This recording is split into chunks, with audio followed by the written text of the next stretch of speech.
So I'd like to welcome formally everybody to the Herefordshire Council's Audit and Governance Committee for this virtual online meeting on Tuesday, the 5th of May, 2020. The Council is video and audio streaming this meeting live on the internet and making an official recording. The recording forms part of the public record of the meeting and will be available on the Council's website. Please note, attendees, that while it is only a legal requirement that you have your audio switched on, it is my preference that where you're able to do so, you also have video switched on. Please remember what you say and do in this meeting has a global reach, and your words and actions should be chosen carefully. Can I also remind members to ensure that they're wearing their headsets if they've got them while listening and speaking? As these are extraordinary circumstances, there are some additional points for members and officers to be aware of. As part of our meeting etiquette and in line with our normal committee practices, all microphones apart from mine will be placed on mute at the start and during the meeting. I will run through the agenda in the customary way. When you wish to speak, please use the hand button against your name in the participants list, which should be on the right of your screens. I will then invite you to speak and mute yourself when you have finished. Please do not raise your physical hand, as I don't want to miss anyone who may wish to speak. And please note that the chat facility has been switched off to ensure that members' contributions can be offered through the spoken voice and for public record. And could I ask you to ensure that mobile devices are switched off to prevent interference with the audio and visual system.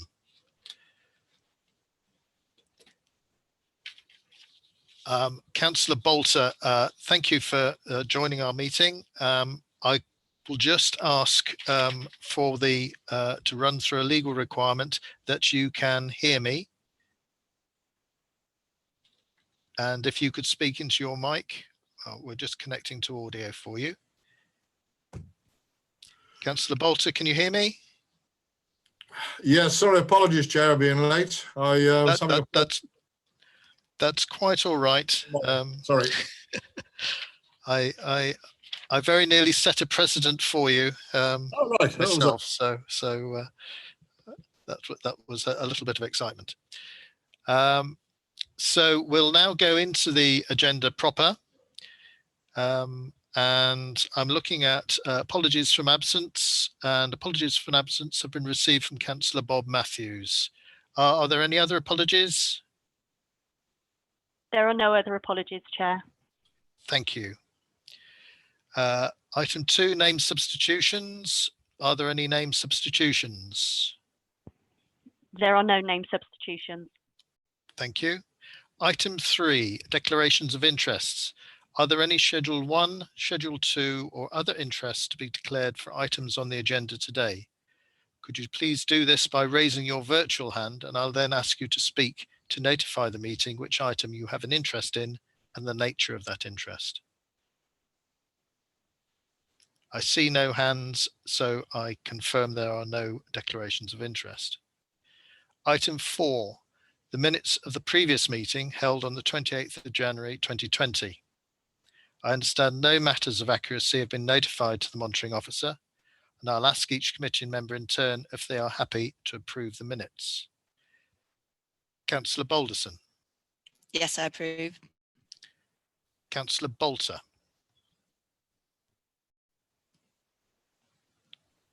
Yes, I approve. Thank you. Councillor Ginman. Yes, I approve. Thank you. Councillor Toynbee. Yes. Thank you. Councillor Watson. Yes, I approve. The committee's action tracker is attached to the minutes. Are there any members who wish to raise any questions in relation to the action tracker?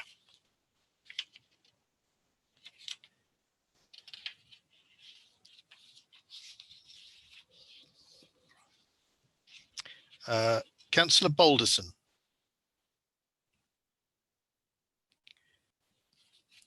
Sorry, was that me? My computer seems to be glitching a little bit. On the action tracker, I just have a question on item 2. which is the training on the Redmond review, which was scheduled for March. Do we have a revised training date yet for that?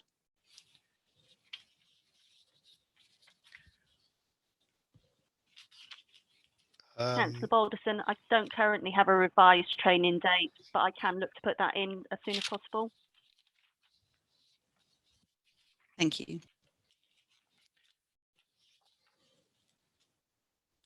Are there any other questions from members of the committee on the action tracker?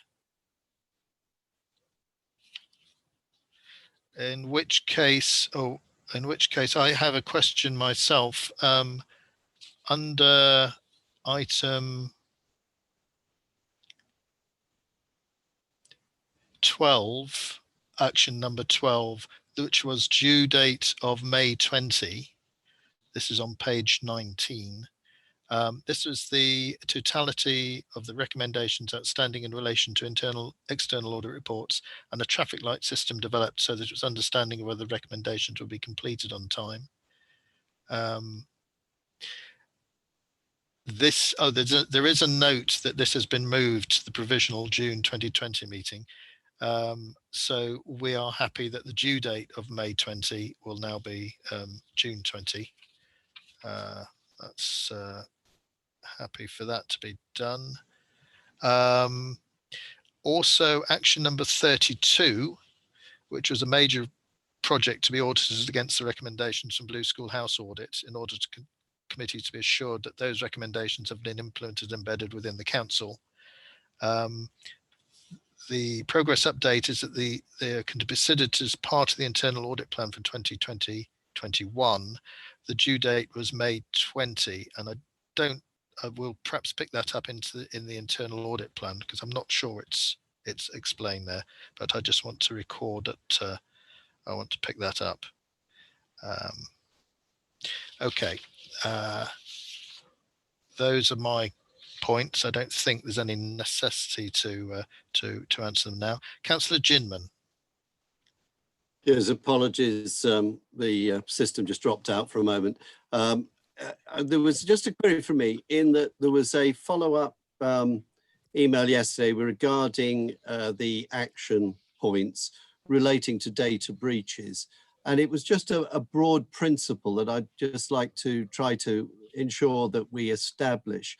Within that, there were various references using the initials of groups or bodies.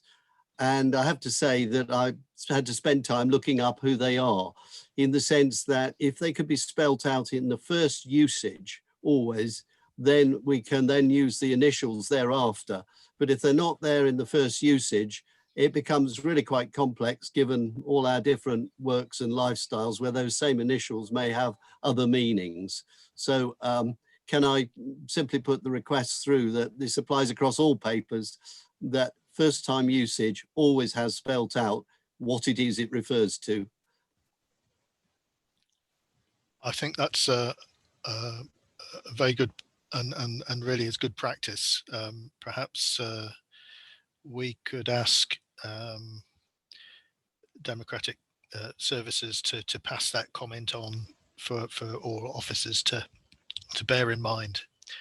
I know the point has been made before. It's just that it's easy to slip into presuming that everybody understands the nomenclature to which you are familiar in your field.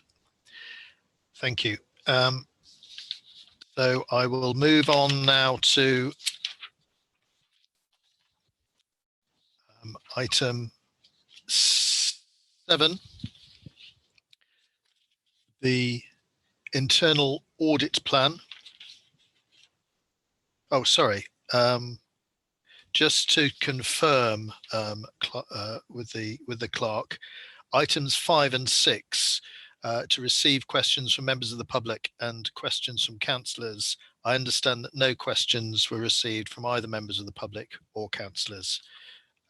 So we will proceed on to item 7, the internal audit plan 2020-21 and the internal audit charter.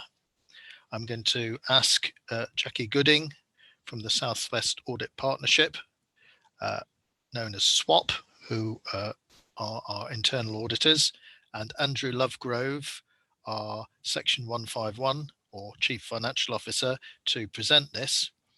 The purpose of the report really is so that we can be assured that the level and range of activity within the proposed annual internal audit plan is sufficient to provide assurance over the Council's corporate governance arrangements and provides appropriate coverage of key business objectives, associated risks, and risk management processes.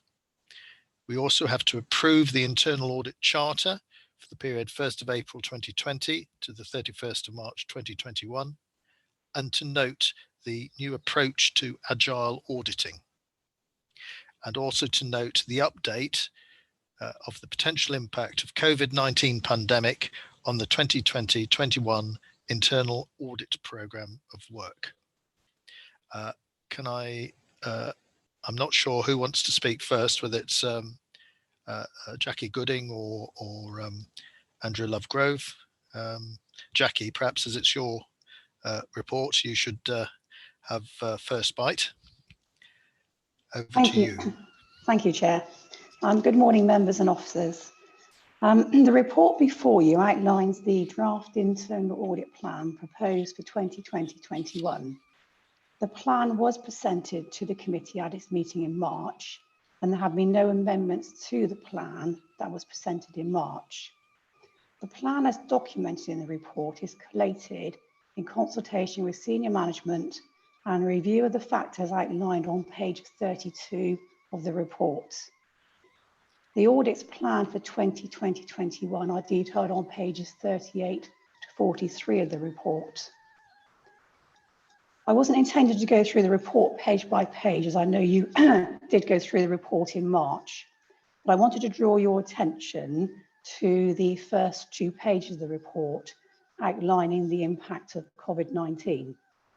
So since the plan was obviously presented to the committee in March, both internal audit, excuse me, and the council have had to and will continue to adapt to dealing with the impact of COVID-19. The internal audit plan has an important role to play to continue to provide critical assurance, help advise management on the shifting risk and controls landscape, and help anticipate emerging risk. There will be some disruption to the internal audit plan proposed in the report today.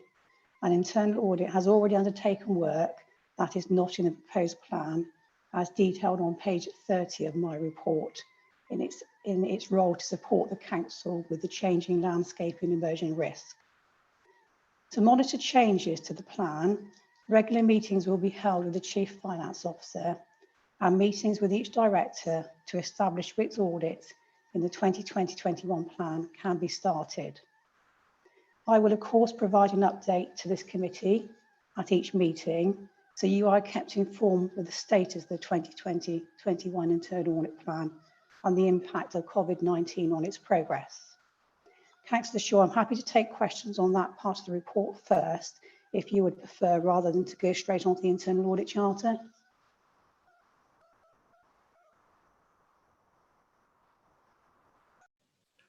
I think that would be prudent if we just halted there, and I look to the committee if they have questions relating to the internal audit plan itself. Has anybody got a question? I've got no hands I can see at the moment.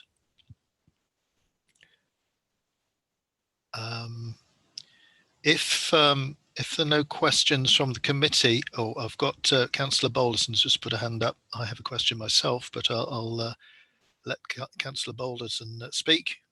I think Councillor Watson was before me, so I'll. Oh, sorry. I'll bow to her first. Right, Councillor Watson. Thank you, Councillor Balderson. I just would like to say thank you. I haven't got a question. It's just to say thank you to the finance team for the work that they're doing with response to COVID-19. As I would like to also thank the Chief Executive's weekly report that all councillors receive. I know that they don't feed into our work programme or our internal audit, but I would just like to take this opportunity to thank them all for their work. Thank you, Councillor Watson. Yes, I think we'd all pass on our thanks to the finance teams for their work in delivering grants and payments throughout the county, and initiating new systems and getting off to a flying start from an initial surprise in late March. And obviously the updates for us or councillors throughout the county are very useful. There's a huge amount of work I know that is taking place in the background that's not visible, in order that outside the situation on the ground is as calm and well delivered as possible. Councillor Balderson. Thank you, Councillor Shaw. I've got a number of questions, but the first one in relation to the COVID-19 section of the report, it refers to internal audit as a third line of defence, and I'm just conscious that that's not necessarily in the charter or some of the other methodology that we have around internal audit. So I was hoping that Jackie might be able to just provide a little bit of background behind what she means by that. Okay, thank you. Jackie?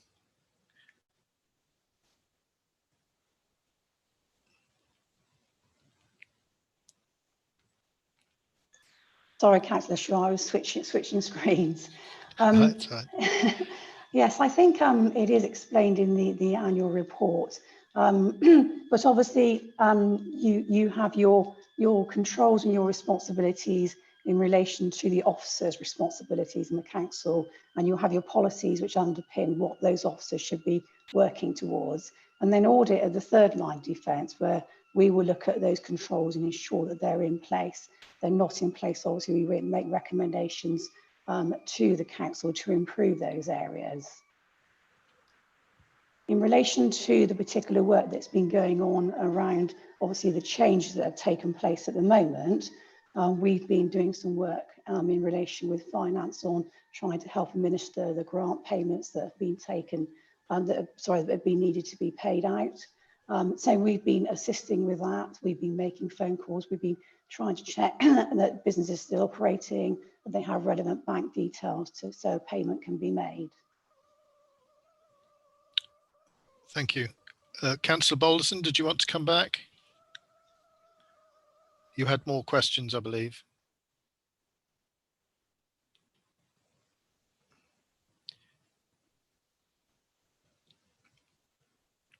We're just waiting, I think, for the technology to catch up with the meeting. Yes, my mod.gov has just crashed, which has got all my questions in it. So if anyone else has any other questions first, right. And then if you're able to come back to me once my mod.gov is back up and running, that would be appreciative. Thank you. Councillor Ginman.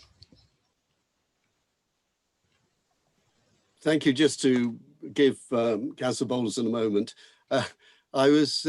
one of the things I think is important out of this whole COVID experience is that we ensure that we capture along the way the difficulties and the problems. So there's one thing to be doing the work and ensuring that we actually get the right results and we're doing the audit at the level it should be. But one of the important things is that we do find out the lessons we've got to learn for another occasion, or indeed to look at. So I would sincerely hope that in undertaking the task, there is almost an extra screen or an extra piece of paper that somebody's writing down where they're having the problems, what they're finding, and indeed areas which we can review, which I'm sure everybody will be doing in a few months' time. I think that's a good point, and hopefully we can capture that for the benefit of a future event and our response to anything in the future. I've got one or two questions myself, so I don't know whether Councillor Balderson, you're back in. No, not yet. Right. In terms of the additional work being done, obviously we have at the moment 900 days that we're contracted for from SWAP. I've got a question really as to whether the additional work for COVID-19 is going to be additional to those 900 days, or whether there is intention to drop some of the work that's currently in the work programme in order to let the work meet the budget, as it were. And I don't know whether Mr. Lovegrove, Andrew Lovegrove, you want to come in on that, or whether Jackie's got has been given some steer towards what our intention is as a council. Sorry, Councillor Shaw, I'm happy to respond first. In relation to the audit plan, you're quite correct. There are 900 days of audit plan to deliver. The work that we're doing at the moment in relation to obviously the changes that are being made across the council, and to support the council in giving some advice on those changes, and also auditing and monitoring those changes, will form part of the internal audit plan as it stands at the moment. Obviously, I will have regular meetings with Andrew to discuss the plan and how many days will have been used already in relation to this work. We can then review and assess the plan moving forward, and still have confidence that we can give you an annual assurance opinion at the end of the year with the days that we have left to deliver on the plan. But as I said initially, we will keep the audit committee up to date with the changes that have been made to the plan and keep you informed of any audits that will not be completed during the year. Thank you. That's good news. Within the areas and activities outlined under the COVID-19, out in the wider world, we've been hearing a lot about PPE, personal protection equipment. How can we give thought to the protection of key workers and our provision of PPE? Can we give assurance to the council that and this is a broad question, I suppose, I'd seek to give assurance that our provision of PPE is appropriate, adequate, and is deliverable, really, in order to protect our workforce. I think longer term that there's a question. There may be things to be learnt, as Councillor Ginman said in that relation, but I'm just wondering if that should or might form part of your brief. Mr. Lovegrove. Thank you, Chair. And just to pick up a couple of points that were made earlier, for completeness, as Councillor Ginman said, probably the most important thing we do in this process is to learn the lessons and make sure we implement them beyond there, to make sure that we're better equipped to deal with challenges as they come over the horizon at us. In terms of the cost of the additional works for handling the grants and the rebilling, government have assured us that they will cover the cost of that through a new burdens process. We haven't seen the process, but it's a normal practice for government to cover the cost of those. So at the relevant point, we will sit down with SWAP, and if there is a need to charge additional days to that government new burdens, that's what we will do. So we will keep that under review. In terms of the PPE supply, very much as we've had to do in terms of getting business grants out, the council has had to build new processes and find new suppliers and deal with quite complicated negotiations with Public Health England local suppliers and local providers. So I think that it's appropriate that we ask SWAP as part of their audit work to have a look at this process in due course. Again, I think if that's an additional budget pressure on ours, then we have the grant funding for COVID-19 responses. So I think it's a good point, and we will I'll have a conversation with Jackie Gooding about how we can build that into the programme. Well, I'd certainly be pleased if we could pick that up. Councillor Balderson, are you back with technology now? And you've got some questions. Yes, back with technology. Thank you very much. I don't have any more questions on the COVID part of the report. It's more on the coverage. So I'm quite happy to ask those questions or to wait until we've finished the COVID section. I don't see anybody else with any hands up in respect to COVID. So perhaps if you'd like to ask your question on the coverage.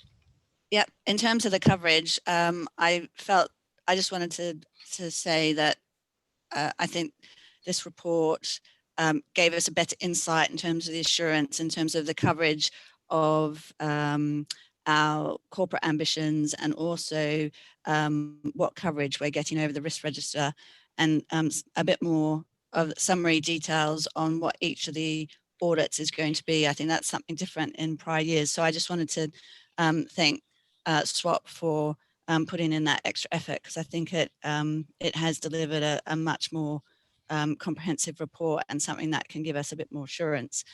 One of the questions I had around the corporate risk register, there was two things.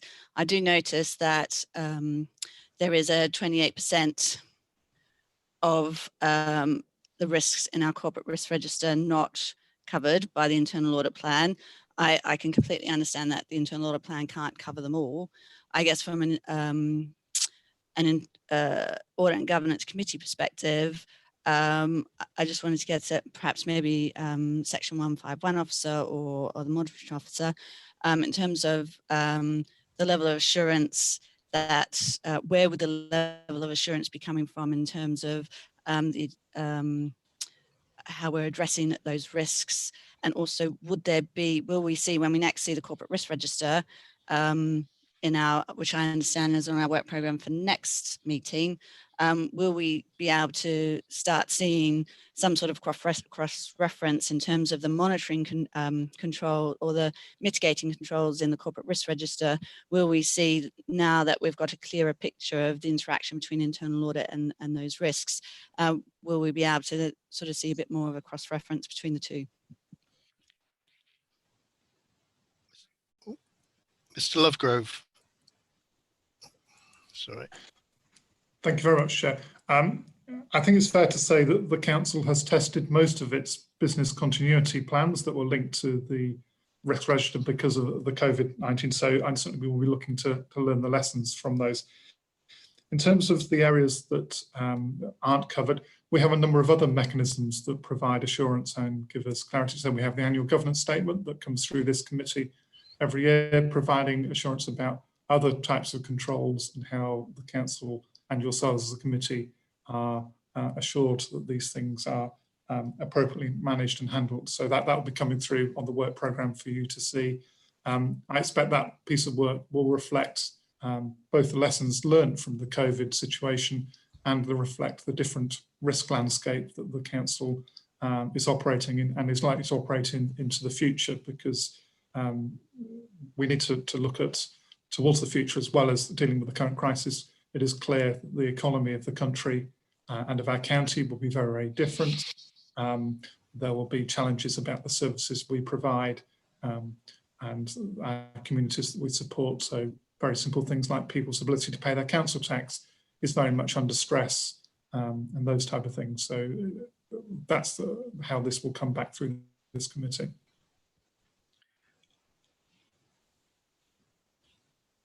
Claire, did you want to come in? Thank you, Chair. Yes, just to confirm, once the audit is confirmed today, then I will be cross-referencing against the risk register, because as you're aware, that's in development as well to be improved. So this was the next step, and then we'll ensure it is covered in the mitigation sections of the risk register as well. Thank you. I think for the committee's peace of mind, it would be good to have a summary, sort of just detailing how that other 28% is given some assurance. I don't know, Jackie, if you've got any comment to make on it. I mean, obviously you're clearly, the report clearly states this page highlights key risk areas where we believe internal audit coverage is currently missing. So are you, what would your advice to us as a committee be in relation to that item? Thank you, Councillor Shaw. When we put the audit plan together this year, obviously there was a suggestion from the audit committee about referencing to the risk in the corporate risk register, which we have done. You're quite right, it does show that 28% will not be covered in this year's audit plan. However, some of those, and I would have to go back and revisit the risk register, some of those risks would have been covered in previous year's audit plans, and some will be subject to further external scrutiny by other bodies. Right. So that would be one of the reasons why we may not have included them. But I'm happy to go back and look at those risks and discuss with Claire Ward, the monitoring officer, so that we can come back to you at the next meeting to confirm which risks have been covered in previous audit work and which risks have not been covered, and where those risks have not been covered, what other external scrutiny they're subject to. I think that would be very helpful, not only for us, but also for councillors more widely to understand and appreciate the degree of certainty we have that nothing has escaped, as it were, scrutiny in terms of us being able to give assurance to it. Any other questions on this section? If not, can we go on to the internal audit charter, Jackie? Sorry, Councillor Balderson. Sorry, I have a couple more questions. Sorry. Just a quick, this is probably more, no. I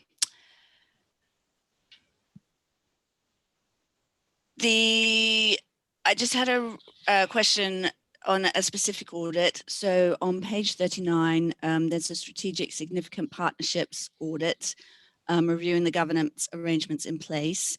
Given that I'm currently sitting on the thinking governance task force as well, and this is an element that we will also be looking at, I was just interested to understand whether this one is likely to go ahead this year, the timing, potential timing, and whether any feedback will be available for the task group to consider. Thank you, Councillor Balderson. The answer to your question is that yes, I would hope the audit will go ahead this year. I can't say 100% that it will at the moment, because we will need to revisit and review the plan once we understand where we are moving forward towards business as usual, both with internal audit and obviously with the council and their work. There should be no reason why this audit can't be carried out. That's the first thing to say. And the intention is to carry out the audit. Do you have a time frame for when you would want some information reported back to you?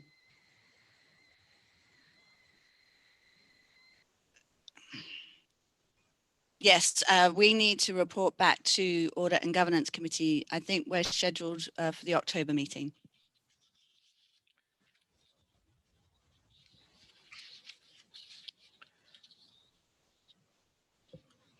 Okay, thank you. That's very helpful. What I'll do is I will try and look at where we've proposed to put it in the plan, see if we can move it forward, and also to see if obviously officers are available for us to do this work, because that will be quite key to us moving any work forward in the audit plan, will be the availability of officers, particularly if they are currently being deployed to other services. Yeah, thank you. And the other question I had specifically on some of the audits was something that Councillor Shaw mentioned at the beginning in terms of action item 32. We had a major project be audited against the recommendations from Blue Schoolhouse. And I just wanted to understand whether that would form part of the capital program / capital projects audit, or whether it is contained in something else, or it's not part of this year's plan. Thank you. Yes, so the recommendations that were made in relation to the Blue Schoolhouse audit have already been revisited. So we've completed follow-up audits. But whenever we do work on capital projects, we always bear those recommendations in mind, and we will look to see that those have been addressed in any project that we look at. We currently have a piece of work that we're going to start on project delivery, which is in last year's plan, but has been delayed because of the additional work we've been doing. So we will definitely look to see that those recommendations have been implemented in all the areas we look at in relation to capital projects and the capital programme. Yes, I think Action 32 talked about identifying a specific large project to review, and that's I'm not sure from your answer whether what we're saying is across the board everything's been implemented. I think what the committee were looking for was a review of a specific project, and that these lessons had been implemented within that project. Perhaps something to discuss with the 151 officer, so that we can get clarity on the scope of which we're not looking at in this overview document, so that we can obtain assurance that the scope that we intended is the scope which is being undertaken by you in your work. Does that make sense? Yes, thank you, Councillor Shaw, it does. Thank you. Certainly, we will certainly look at the recommendations that were made in Blue Schoolhouse in relation to any project work that we look at moving forward. And we do that with all recommendations that come up in any particular area. We always revisit those recommendations as part of any future audit work. Yeah, that's fine. I think we can clarify that outside the meeting, but something that obviously in terms of Action 32 we'll want to come back to and be assured that it's been is being delivered or has been delivered. Right, if we're ready now to move on to the Internal Audit Charter. Yep. Thank you. Thank you, Councillor Shaw. Thank you. So the Internal Audit Charter, which is Appendix 2 of my report, is presented to the Audit Committee each year. It sets out the nature, role, responsibility, status and authority of internal audit within the Council, and it also outlines the scope of the internal audit work that we can complete. It sets out responsibilities of ourselves as internal audit, and obviously the officers of the Council as well.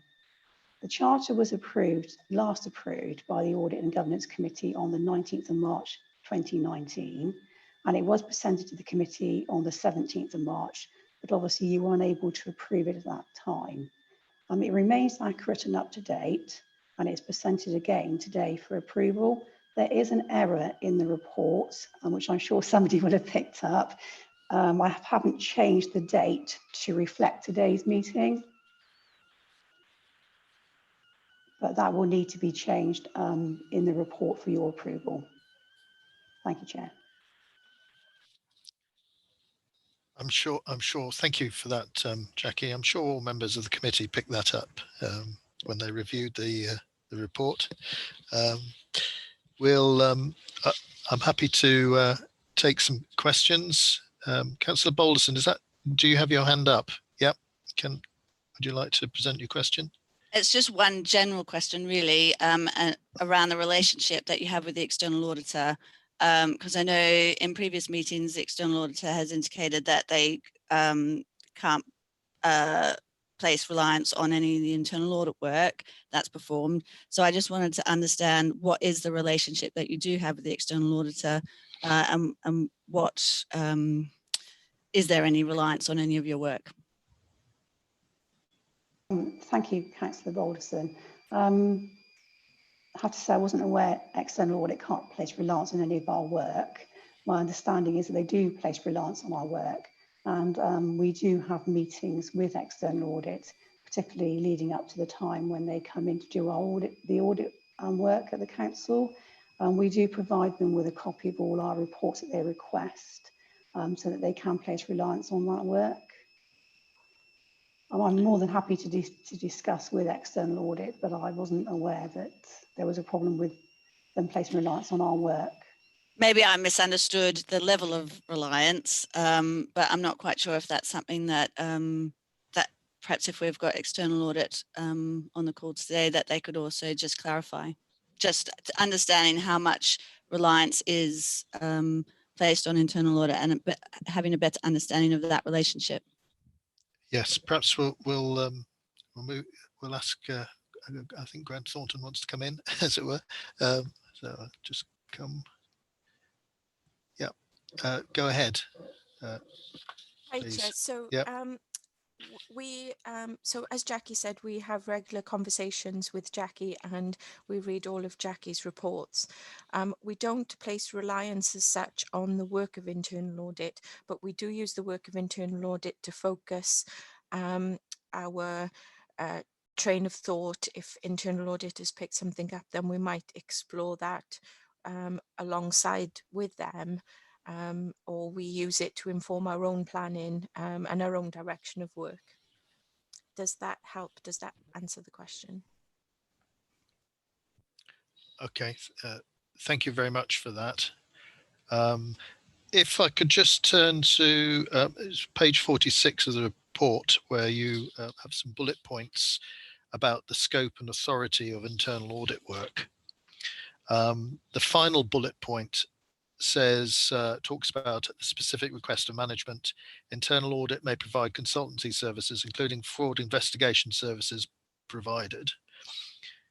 And the final arrow there says management understand that the work being undertaken is not internal audit work.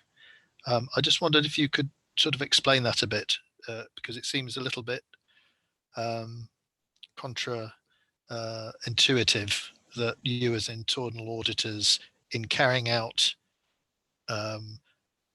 some consultancy internal audit, including fraud investigation, that would not form part of internal audit work? Or is that, am I just reading more into the statement than really is intended? Thank you, Councillor Shawn. It's a good question.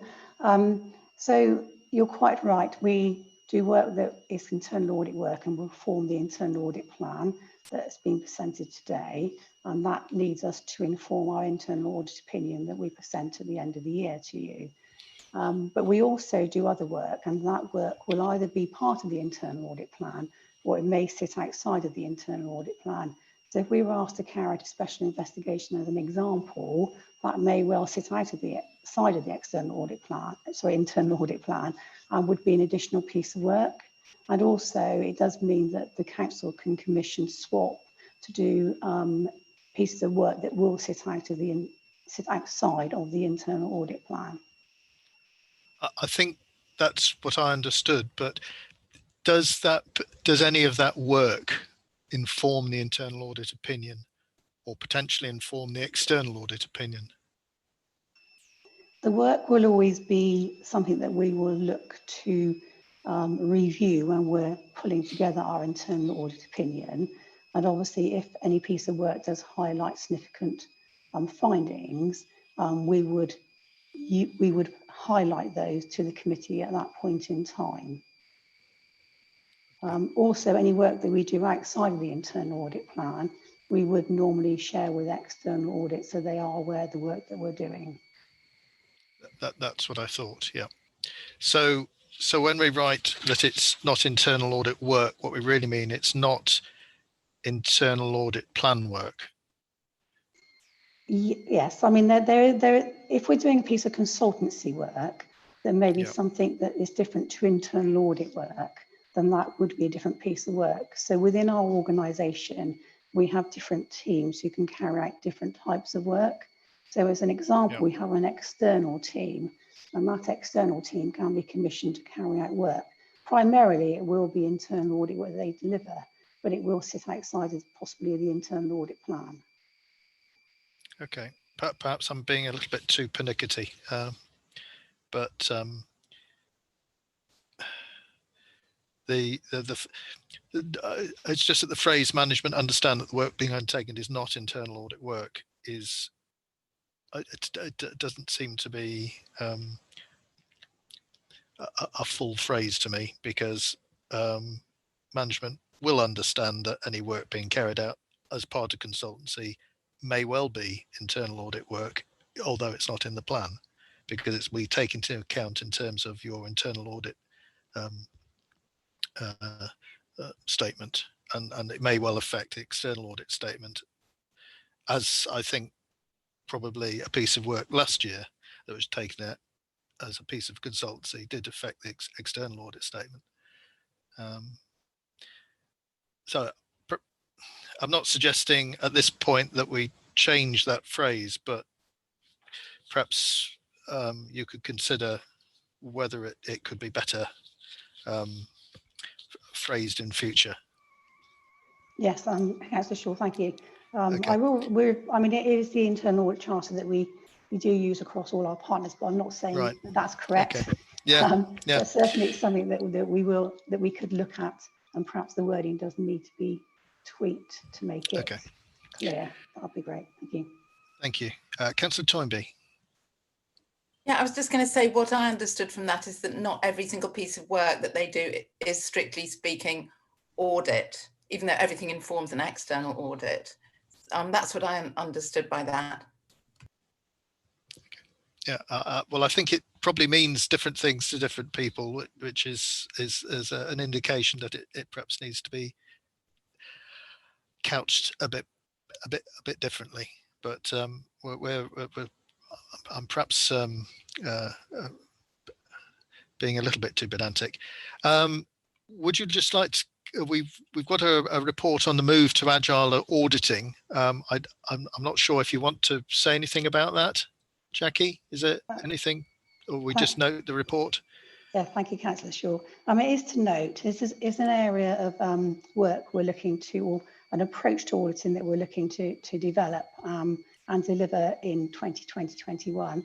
However, with the current working arrangements, that may not be possible at the moment, but certainly when we're back to some form of normality and our staff are able to return to the office, we will be looking to use agile auditing moving forward.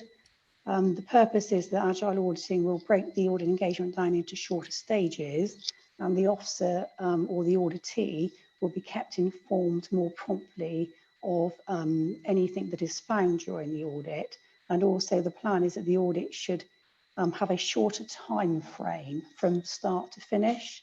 So at the moment, as an example, when we're carrying out an audit, we would have one auditor doing primarily all the work for that audit. So the time frame from start to finish can at times be quite lengthy. But what we're hoping to is to adapt this agile approach. Obviously, there will need to be buy-in from management. And although management board are aware of agile auditing, we haven't really taken it any further at the moment because of obviously the current situation. But it is something that we will look to develop. Well, thank you for that. I note the rather charming illustration of a chameleon in the report. For those who have are looking at it at the moment, I'm not quite sure the relationship between agility and a chameleon, because in my admittedly limited experience, I've only had an experience of a chameleon falling from a tree into my hair when I had some once. They're not particularly agile things, I think, but a lovely picture nonetheless. And we'll make that comment. Anybody else? Any comments on this agenda item? If not, can I move to the Councillor Ginman? Well, just one query on that I note that it says that in the past there's been you use sort of one person for your audit process, but this will now involve a small team. I see with that an increase in cost. So, I think it's one of those things that one will need to be assured that the benefit and the cost are proportionate in terms of how this agile auditing works. And some reassurances around that are probably rather important through this committee anyway. Thank you, Councillor Ginman. There will be no increase in cost. What we're looking to is to reduce the time frame that audits currently take. So rather than having one officer or one auditor spending, say, just as an example, 20 days doing all the testing, we would have, say, 2 auditors who would do the testing together to reduce the time frame of the audit. But there would be no additional cost to the council. The council pays for the 900 days of audit work, and the agile auditing will be within that 900 days. The hope is that we will potentially drive some efficiencies, but until we start to develop and work the process, we can't really determine whether those efficiencies will be driven out, but we hope that they will be. Thank you for that reassurance. Thank you. If I can now read out, if we can take all 3 recommendations together. Is everybody happy with that? Raise your hand if you're not happy. Oh, Councillor Bolter, sorry.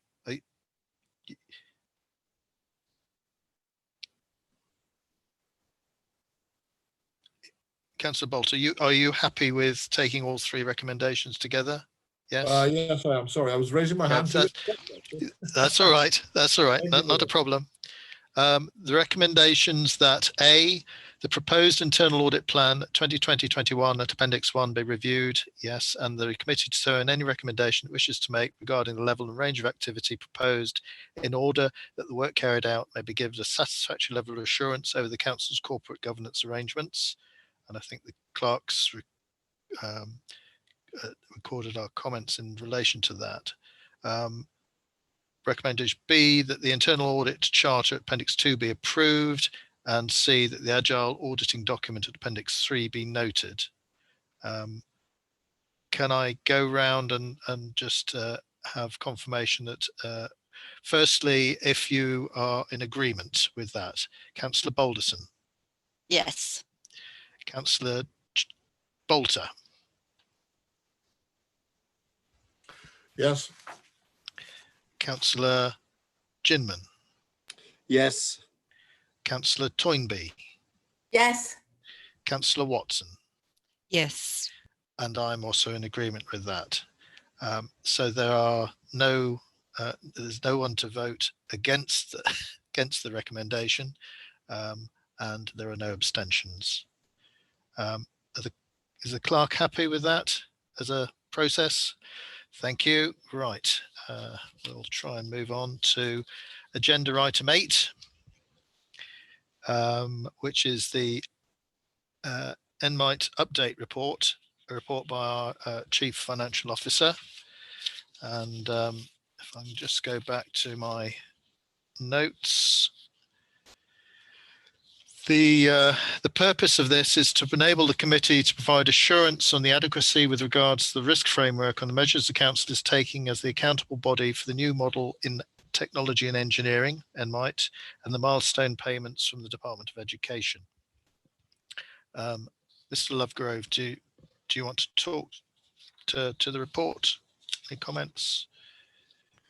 Thank you, Chair. I think it's important to note that the period of the council being the accountable body has now come to an end. The council has passed on the £15 million worth of grant from the Department of Education.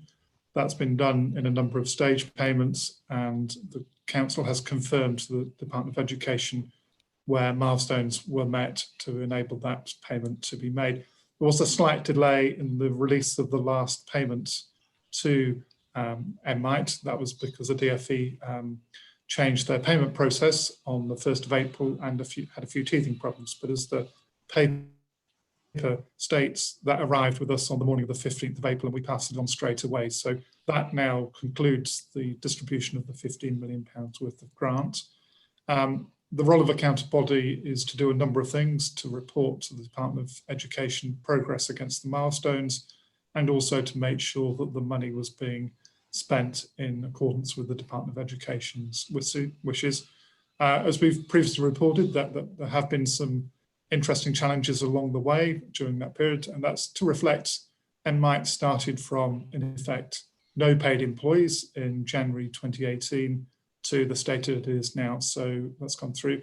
And I've included as an appendix the formal letter from the senior responsible officer, that's the senior civil servant in the Department of Education who is tasked with looking after this money. So you can see that they have acknowledged the work that's been done and has thanked the council for its role. And also I'd like to put on record the thanks for the work that the SWAP team have carried out, because it has been an intensive process to keep a close eye on what they've been up to.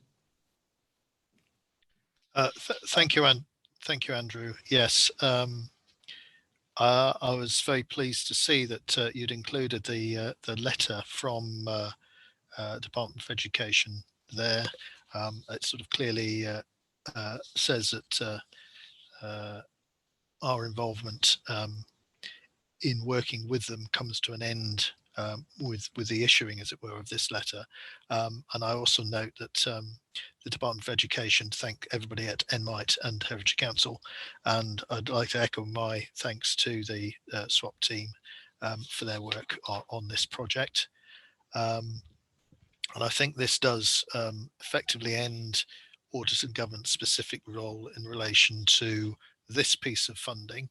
And I understand that other funding which is going to NMIT would be overseen in the normal course of action by the scrutiny committee responsible as a general scrutiny, and that's to be understood. Has any committee member any question on the paper?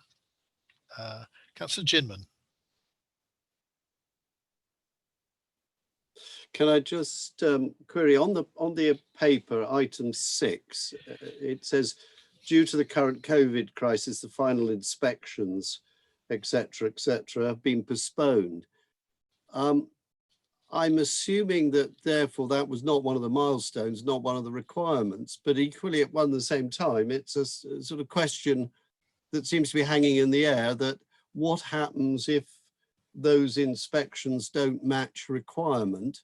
And whose responsibility will that then be? I appreciate that our responsibility was ensuring that the money was spent properly, or at least accounted for, but I'm uncertain by that line 6 as to where any responsibility lies or any answers we should be seeking on it. Thank you. Perhaps Andrew, you'd like to come back on that? Thank you. That's a very important question. In terms of the NMIT getting their accreditation, and that is something for the NMIT board to oversee. That's the council is not involved in that process on there. There are 3 items of accreditation. One is getting the degree course validated, which is being done by an external body, and the other 2, registering the Office of Students and registering as a university, are 2 things that are handled by the Department of Education, so a different section of the Department of Education.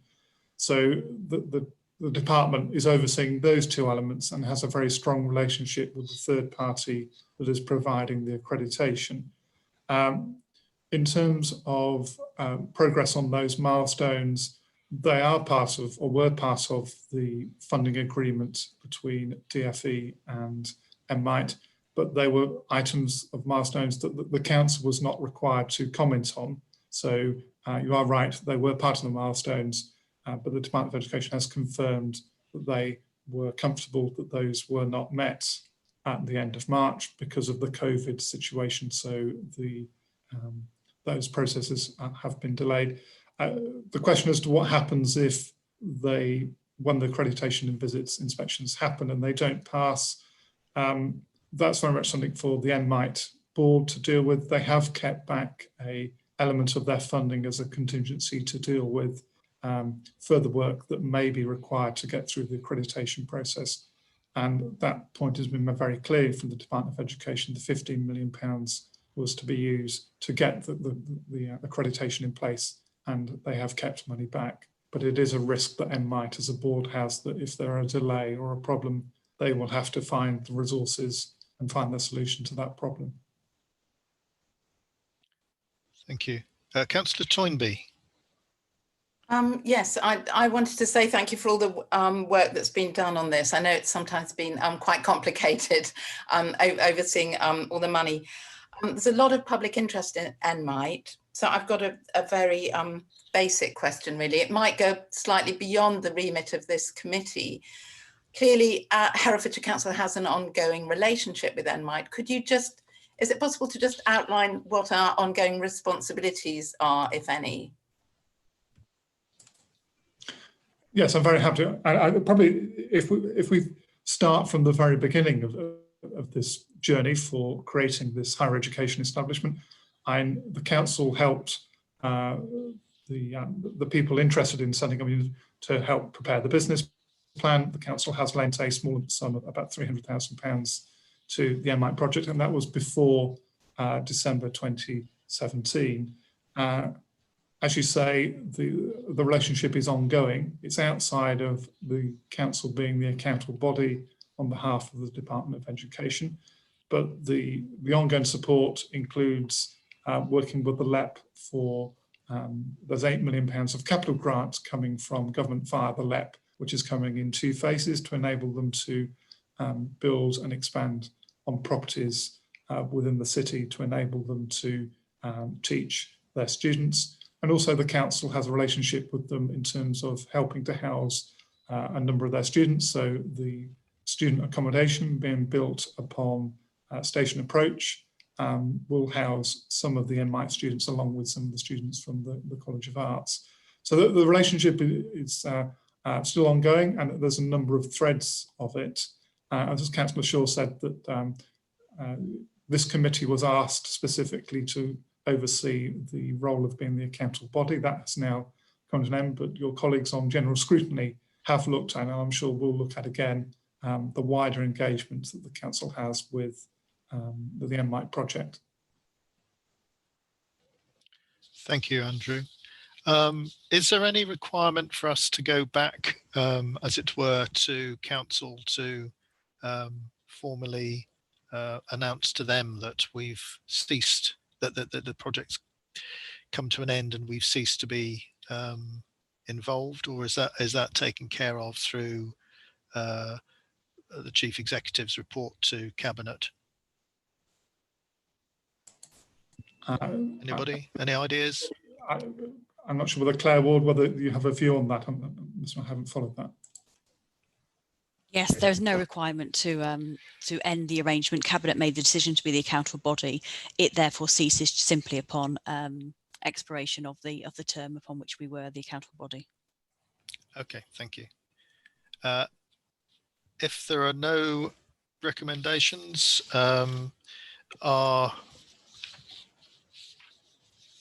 requirement is under A, having regard to further assurance provided and actions proposed to mitigate any risk, committee determine any recommendations it wishes to make to secure greater assurance. As our responsibilities come to an end, it would be rather perverse, I suppose, to put in some recommendations at this time. But for formalities purposes, can I ask that you agree with the statement that we have no recommendations, but thank officers and everybody involved for their work on this matter. Can I put that as a proposal? Can I have a seconder? Can somebody second? Councillor Bolter, thank you. 4, can I go to Councillor Balderson? Yes. Councillor Bolter? Yes. Councillor Ginman? Yes. Councillor Toynbee? Yes. Councillor Watson? Yes. That being all in favour, there are no abstentions and there are none against. Clerk, are we happy with that? Yeah, thank you. Right. Item 9 on the agenda, the remuneration of independent persons for standards. The presenting officer will be Claire Ward, Solicitor of the Council and the monitoring officer. The purpose of this item is to consider whether the independent persons for standards should be paid an allowance for undertaking this work. And we have to come up with a recommendation to Council, which will, I suppose, either be that they are or they're not, and sort of in a way. Claire, would you just like to talk us through the item? Yes, thank you, Chair. You will recall when we recruited a year ago the new independent persons, there was a concern, given the changes in our constitution, that actually the amount of work being required of these persons might need to be remunerated, and it was included in our annual governance statement last year. So we waited a year to see what the work was like, and I've detailed that in the report as to the time being spent by these persons. I will admit that in paragraph 7 there is an admission where I refer to the number of panels that have been held, and there have been 2 panels held in the last year.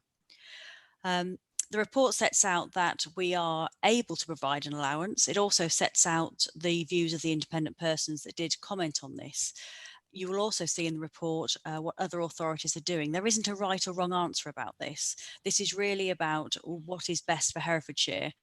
And I would suggest to committee that if you think this is worth considering further, that we refer it into the independent remuneration panel, who are the body who consider remuneration of councillors and could also include this body of persons as well. Happy to take any questions. Thank you, Claire. Could I just, out of clarity, just understand, I'm presuming that independent persons that are attending meetings at the request of council, do they have their expenses covered? Yes, they do. They do. Thank you. Okay. Any questions from any members of committee on this item? I suppose, oh, sorry, Councillor Ginman. Yeah, just to make the point that even if awarded the opportunity to have expenses, it doesn't mean to say that they will then necessarily take them. And that's not uncommon in various bodies that I've been associated with over the years. Having served on various standards panels, there is usually a rate for the day. There is also then a question about preparation time. And that actually sometimes far exceeds the time that is spent in the meeting. And so when one's considering how this is put together, as whether it's a unitary cost, so much per day, but background being so much work, it does need, and I support the view that's just been put forward by the monitoring officer, because this can be quite complicated. It does need to be thought through independently and carefully to get the right sort of sensible figure at the end of it. The work put in to review some of these events can be quite considerable. And I think sometimes this is lost when put into the public arena, that people don't appreciate the amount of background work that's done. They just see the meeting. Thank you. So, Councillor Ginman, would you be suggesting that we did recommend that these independent persons were remunerated? Would that be a recommendation you'd be tabling? I I am not averse to that happening for the very simple reason that I think the time that is being offered or the required can be quite considerable, and it's right and proper that there be some recompense. But as I say, they don't have to take it. That is their choice at the end of the day. But we should always be trying to encourage and assist people in working in public life in some ways. We have this discussion, and quite rightly, I'm sure the Constitution Group will already be having discussions around how do we get more counsellors? How do we get the spread of counsellors? How can counsellors actually, people afford to do it? Because of the time requirement, which is not so often clearly shown. And I think it's right and proper that this consideration of cost, of a value being put on the work in order to enable people to do it, be seriously taken and considered. I'm happy, therefore, to propose that it should be considered. But I think the issue being that we are the committee that is considering it. We're not we're not asked to state what precise value, but we are being asked to say that it either A, should be remunerated, or B, shouldn't be. And I think it's therefore incumbent on us to come to that decision. Councillor Balderson. Just have a point of clarification, because I think we're talking about an allowance versus expenses. So I know as a councillor, I can choose to submit expenses or not submit expenses, but I don't remember ticking something saying that I do or I don't want an allowance. So is an allowance, as Councillor Jinman was suggesting, is it something that potentially could be offered and then the independent person chooses to take it or not take it? Or is it black and white, they either get it or they don't get it? That's just one clarification point I was hoping to get. Claire, do you want to clarify that? Yes, I can. It's the same with councillors' allowances. You can say that you will not receive that allowance, and that would be the same for the independent persons. Okay. I think one of the points perhaps being that when this matter first arose, there was only one independent person to whom all the wonderful plethora of roles and jobs fell, and therefore the time requirement must have been quite significant. In the last round of recruitment for the roles, we actually, I think, appointed 8 independent persons, one of which has subsequently left. Is that right? Or yeah. So that the workload is more equally spread. That having been said, there may well be specific tasks, such as chairing of a standards committee, standards board, which do require perhaps a day or 2 days of preparation, or a day's preparation and a day spent at the standards board. And it, again, I'm sympathetic to that, certainly having some sort of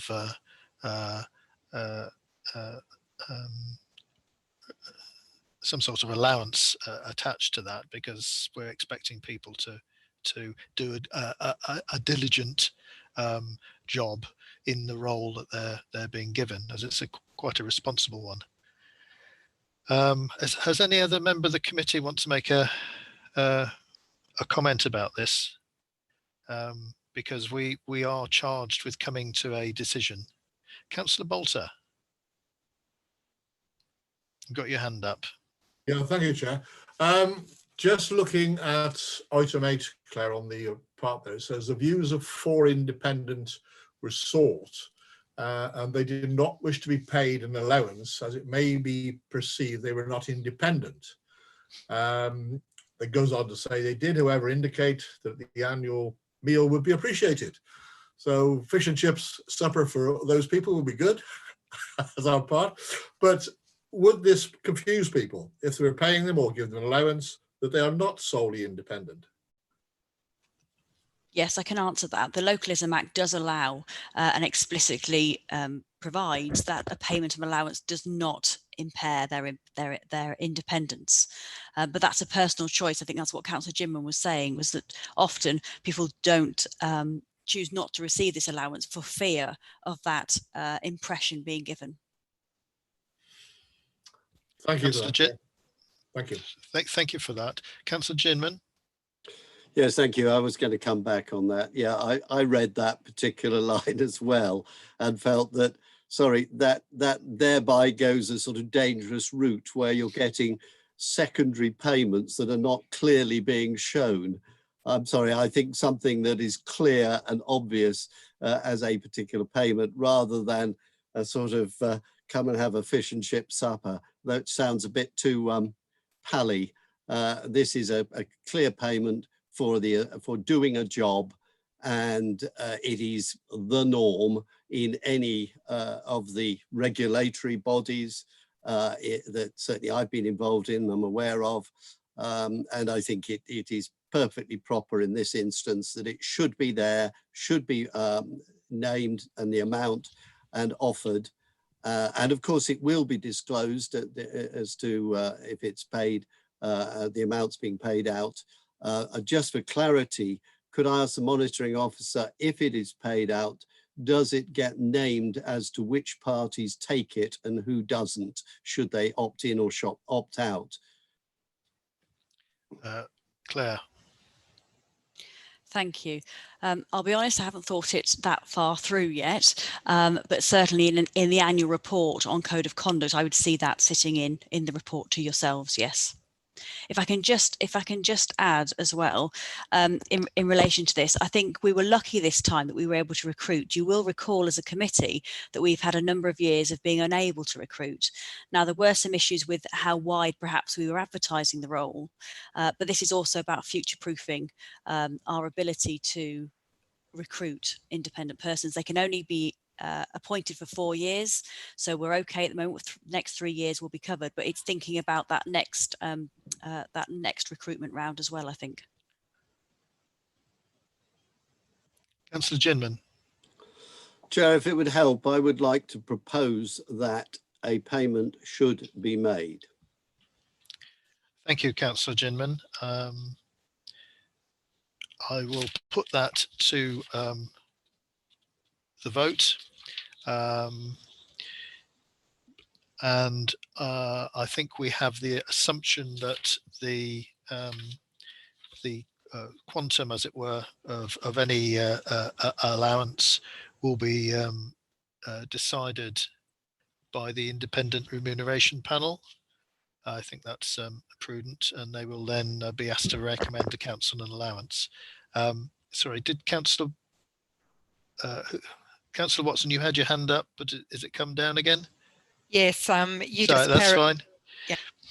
Okay, Councillor Balderson, before we go to the recommendation. Yes, just before we go to the recommendation, I just wanted to clarify. So I understand that we've had difficulty recruiting in the past, but we didn't last time, and we have got quite a large complement of independent persons now. So obviously being paid an allowance wasn't an issue in terms of recruiting more people. I don't fully understand what the issues were in terms of having difficulty recruiting them in the past, and whether actually offering an allowance would help reduce that risk. It's difficult to put it down to one thing. Certainly when I became the monitoring officer, which I think was 2015, I had retirement, expiry of their term coming up, and I had to persuade people who had put applications in to come for interview. It was very difficult. We then had, I think, 2 failed recruitment exercises. Now, to be fair, this committee did say, we'll advertise wider, and that was successful. it's very difficult to say. I can't say it was simply to do with the allowance, and we were able to recruit, but I'm just worried about next time. I know what it's like having no independent persons. So I'll put Councillor Ginman's recommendation to the committee. And sorry, Claire. Chair, could you ask for a seconder, please? Sorry, yes, rushing through. Would somebody be prepared to second Councillor Ginman's recommendation that we pay an allowance? I'm quite happy to, Chair. Thank you, Councillor Balderson. So I should go. It's not a name vote, but for the purposes of recording the vote in simple numbers, I shall go to you individually. Councillor Balderson. Yes. Councillor Bolter. Yes. Councillor Ginman. Yes. Councillor Toynbee. Abstain. Councillor Watson. Abstain. And I am in favour. So we've got 1, 2, 3, 4 in favour and 2 abstentions and none against. Clerk, are you happy with that recorded result? Can you just indicate that? I am, but I believe Claire Ward would like to say something. Sorry, yes, sorry, going back to you, Claire.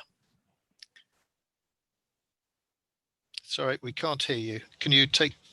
With your permission, Chair, before you move on to the next item, I'd just like to inform the committee.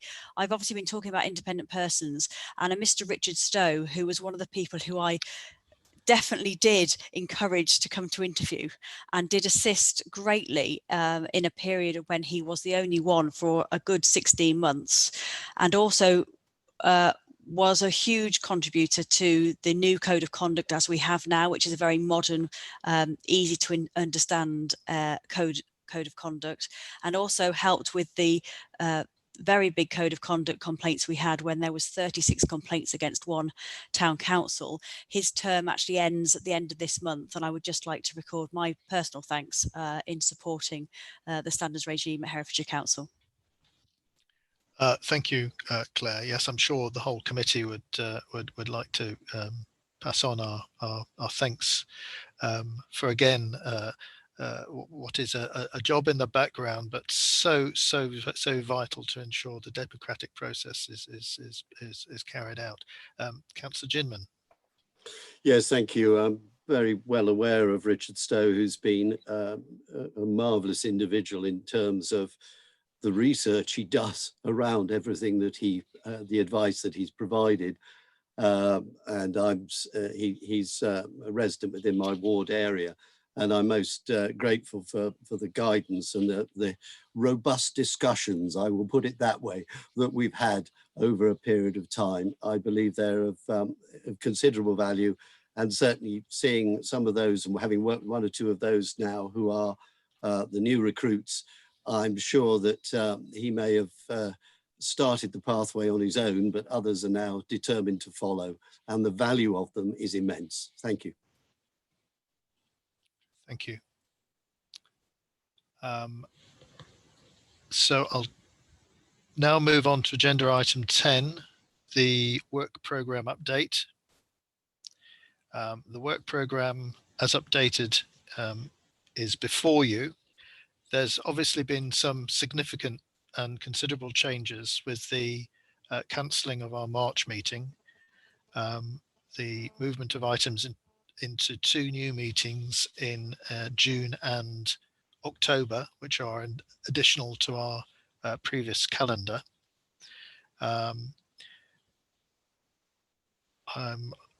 Any comments at all from the committee in respect of items in the work programme? We obviously will be looking at a slightly different format of this coming forward, and it may be that when committee members have seen that, we want to discuss it further. But I don't know. Councillor Balderson, have you got anything you'd like to raise at this time? Yes, I can do. I know Councillor Shaw, the clerk, and I have been looking at the work programme. One of the things that I found quite difficult in digesting the information in the way that it was presented.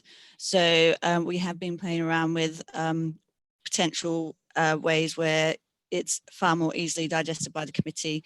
And one of the things that we that will most likely be sent to you after today's meeting is perhaps consolidation it onto one page and making it a little bit more visual, so we can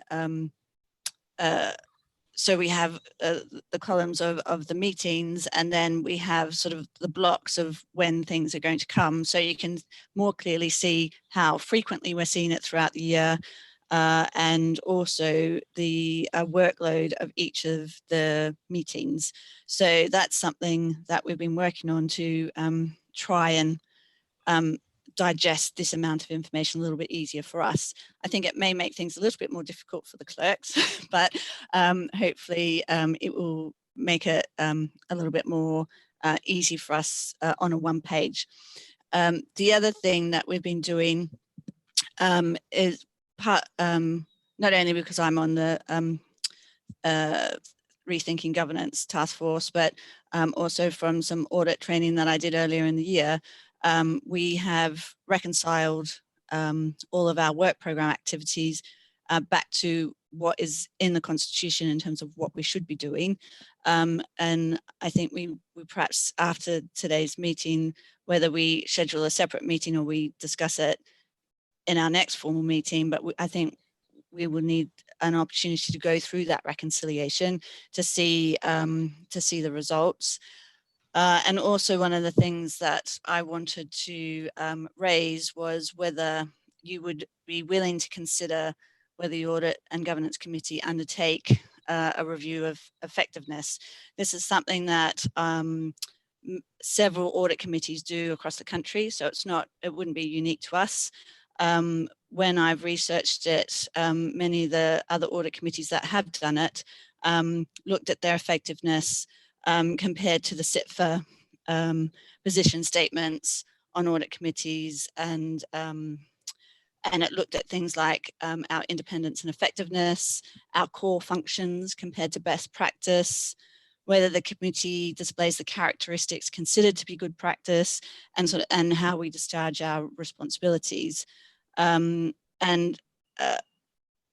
Within that as well is looking at the skills matrix of our committee. What are the skills of each of our members? Are there any potential gaps in terms of delivering what we need to in our constitution? Can we undertake training? Should we be putting further training into our work program to mitigate those gaps, or should we be thinking potentially of whether we need an independent member sitting on our committee?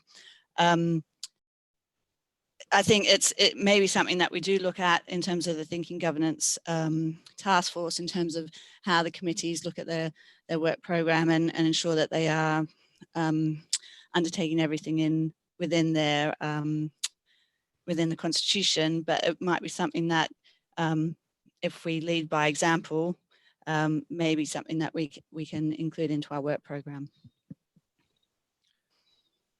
Thank you, Councillor Balderson. I've got two hands up. Councillor Ginman first. Thank you. Yes, just on this issue of the Constitution Reform Group, I do think it's important that we get regular reports as they are in effect reporting to us, that we do get updates and make sure that gets put into our work programme, because we want to know a little bit more of where that's going. It was just having mentioned only a moment ago, talking about the independent persons and Richard Stowe in particular, who had done a lot of work looking at comparisons of constitutions and areas in which he felt there should be change. I do think it's important, therefore, we keep some measure of understanding of where that group's going and what it's doing. I think currently we only have a Rethinking Governance update scheduled in our work programme for September. I don't think it's sitting in the published work programme for any other month. So perhaps we adjust the work programme to include it for June. I think that would be an appropriate idea. I understand, having taken part in one of the workshops, there's been 3 workshops, albeit virtual workshops, undertaken by the group, and hopefully by June the results of those workshops will perhaps be understood with some indication of the forward path that the review group might be taking, and as you are the chair of that review group, Councillor Balderson, would a report for our June meeting be acceptable for you to undertake? I think so.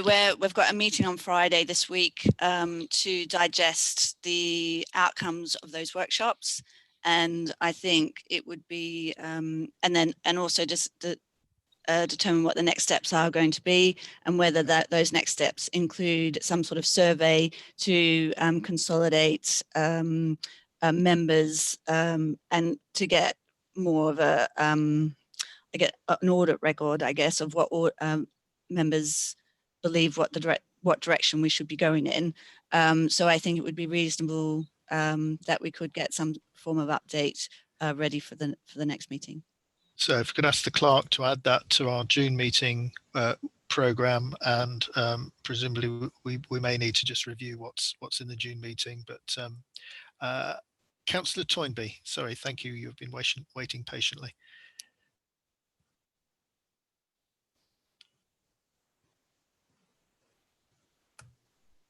Okay, sorry, I was trying to unmute. Yes, thank you. I welcome that update to the Rethinking Governance coming to us in June.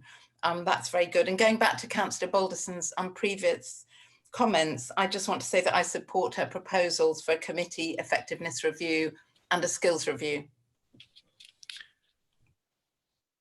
Thank you. I think that's something we will look at, how we can include a decision on that in coming forward. We will perhaps need some discussion and some training in respect of the particular direction we take on it. But I think the proposed changes to the work programme, the relationship of the work programme to the corporate risk register, and where items are covered in the corporate register, are the some of the starting blocks for that, and we will be addressing that, I'm sure, either in June or July, as dates come forward.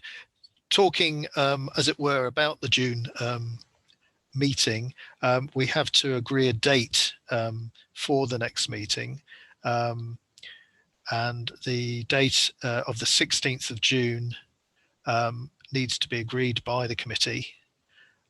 Do I have any dissenters? Is probably the easiest way, to the 16th of June for the next meeting, which is an additional meeting. And I think the clerk will also be advising what date in October the other additional meeting will be held on, to make our 8 meetings a year. Councillor Ginman. Yes, subject to COVID, I would be at a conference in Berlin otherwise, so it would not fit, but who knows what will be happening by then. Yes, who knows? Indeed. Any other comments? I don't want to draw discussion on the work programme to a halt unduly, but are there any other comments to raise? No. Councillor Toynbee. Yes, just a small point on the work programme, and from the point of view of sort of public perception, it comes up as COVID work programme.